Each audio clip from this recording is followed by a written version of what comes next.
তুই তুই তুই তুই তুই আমার ফজলু পাগলা কো। মানুষ বুঝে ফেলেছে এরা হলো রাজাকারের বাচ্চা।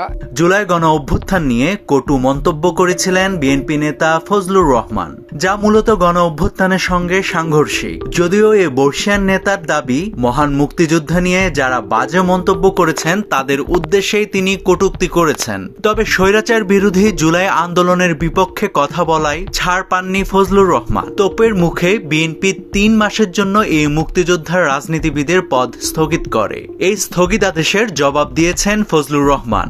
পদ স্থগিত করার উত্তরে তিনি কি বলেছেন সেটা জানা যাক এবার।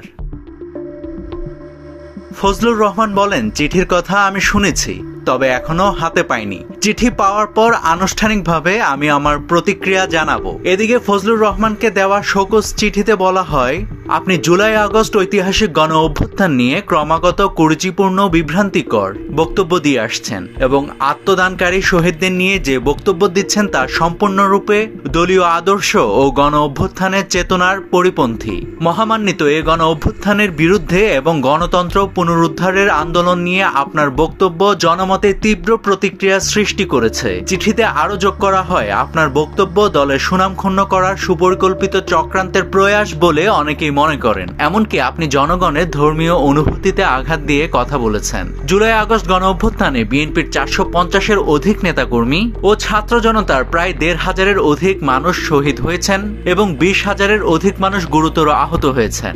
গণতন্ত্র পুনরুদ্ধারের জন্য গণ অভ্যুত্থানে ছাত্র জনতার এ ধরনের বিরচিত ভূমিকাকে আপনি প্রতিনিয়ত অপমান ও অমর্যাদা করছেন।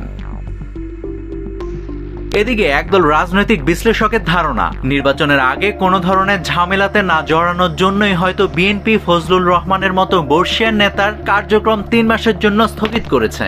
নাভিদ হাসান, সোনালী নিউজ।